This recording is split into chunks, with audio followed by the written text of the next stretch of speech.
And Mark, this issue has become more and more polarizing, but for one woman we did meet today, it is a way of life that has been hard to escape. Oh, I've been homeless for 3 months. Numbers brought Eve Renshaw here. I went to Social Security. They're giving me $240 for my husband's death.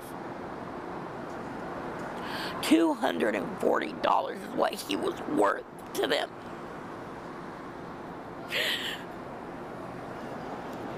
You know, I mean, I made a sign that literally says widow, husband passed away and need help, please, homeless.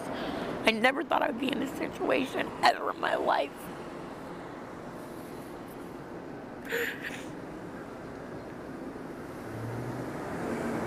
I don't even want to wake up in the morning half the time.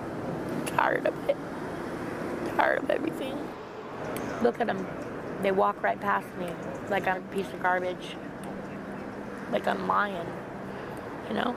The truth, near the corner of 4th and Pine, is that Eve is one of many people who need help tonight. The vast majority of us in the community are really just a life event away from needing some type of behavioral health services. King County's Homeless Coordinating Agency says homeless figures are at an all-time high. People living in cars and RVs skyrocketing too. For right now, it would just be nice to have a home. You know, I had my own home and now I have nothing.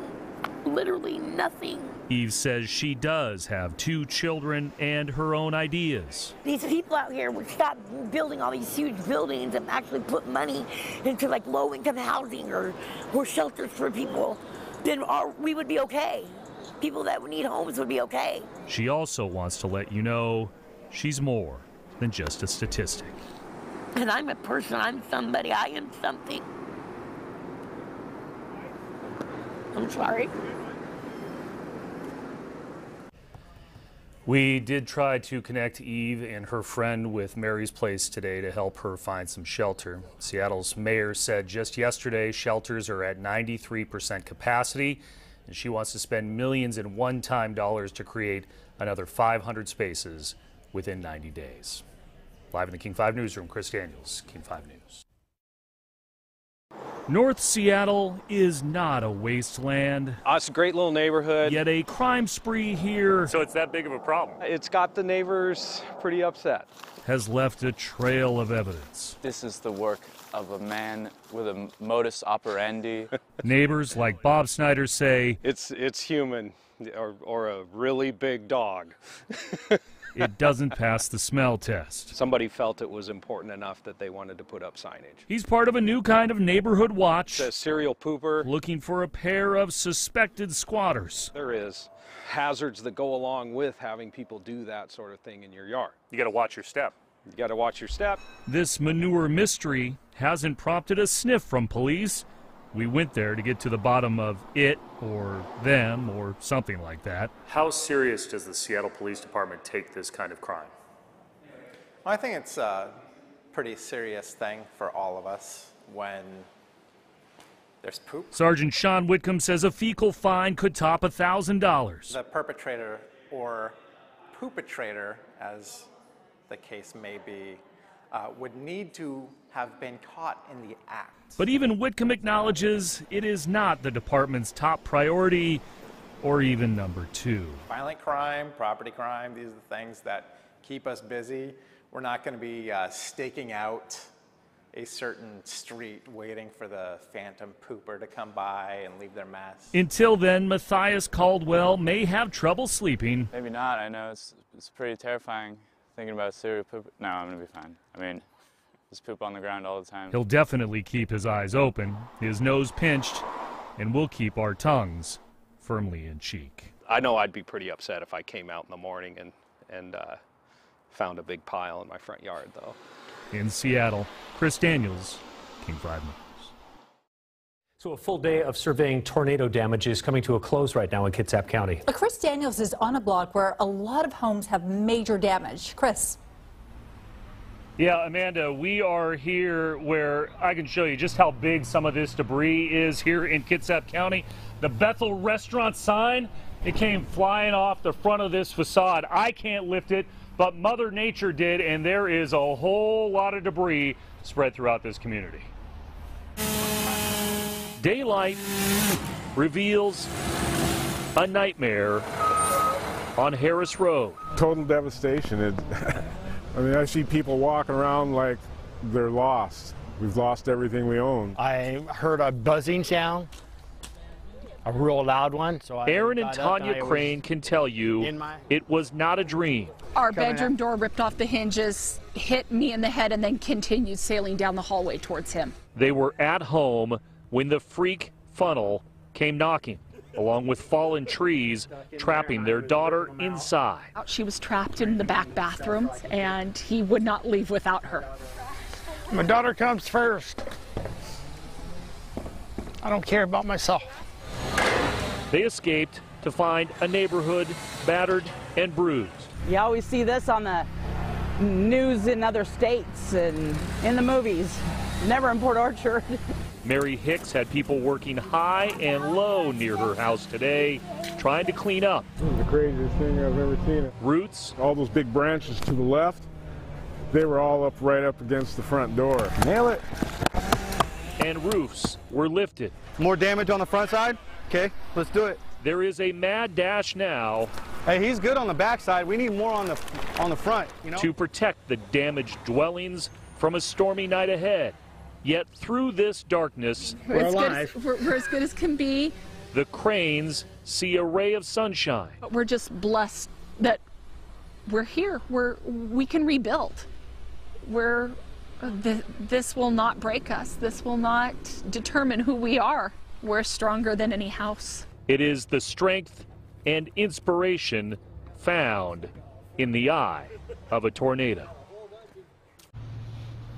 It has been impressive today to see the amount of Kitsap County work crews from the Public Works Department and volunteers that have been going through the neighborhoods trying to cut up those trees, get them off the roofs. By one count, more than 250 homes here in Port Orchard were damaged by the twister. That's the story for now. Live in Port Orchard, Chris Daniels, King 5 News. What is it about a building that can trigger flashbacks? I was down there watching LeBron play my Sonics. Recollections, memories. Some of the best memories of my life. The kind people like to relive. Key Arena did that Friday night.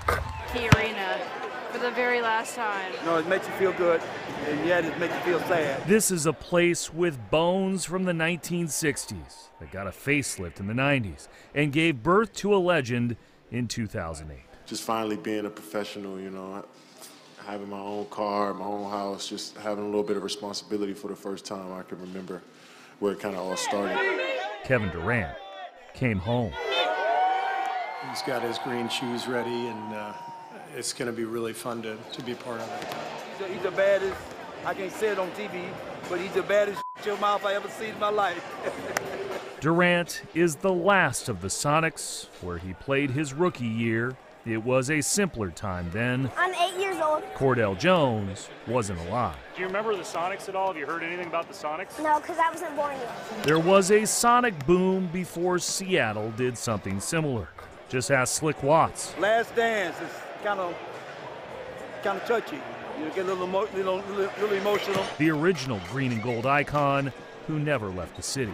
Shed a tear, really, to know that it's going to be over. The stars. Yeah, for sure. It'll be fun. The fans. Hey, Katie, woo! All wanted one last chance to cheer the past in the present. You know what he's going to do tonight, just so you know. What? Just to give you a little heads up. This is not for the camera, though. So, camera, you got to. This is a secret. He said Kevin's going to do something. Oh, I'm so excited!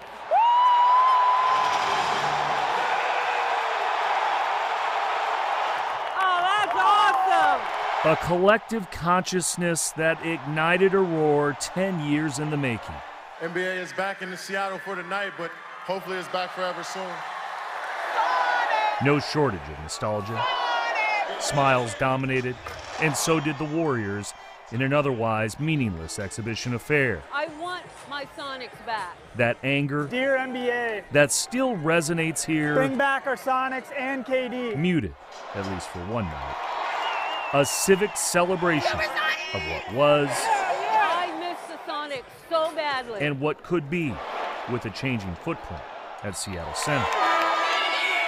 Perhaps a permanent return will come when a new arena arises in a couple years. They need to bring one back, man. We're going to keep saying it until it happens. It will replace the one that is now, like everything else, a memory. You know, it was breathtaking.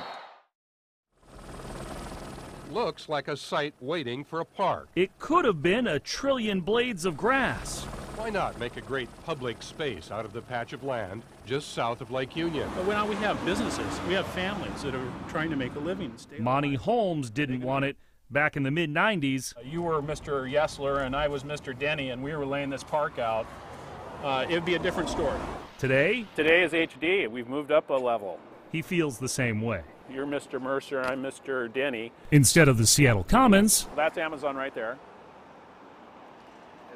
And Amazon again. And University of Washington. And Athletic Awards. the president of Athletic Awards in the heart of South Lake Union is happy his neighbor has hit the $1 trillion mark. Just how big is $1 trillion? It's bigger than the entire United States trade deficit. Globally, if Amazon was a country, it'd be the 17th largest by gross domestic product. Heck, $1 trillion could buy you the Seahawks and the Mariners and build them both new stadiums 181 times. $1 trillion could also buy an average Seattle house for 1.3 million people. That's one for almost every 2 people that call the city home. And it would take you years to count it all. At $1 a second, it would take 31,688 years, centuries longer than Amazon has existed. I mean, you have to realize they started selling books. Including history stories like the one Monty has lived through. Jeff, hey buddy. In Seattle, Chris Daniels, It came out for the best. King 5 News.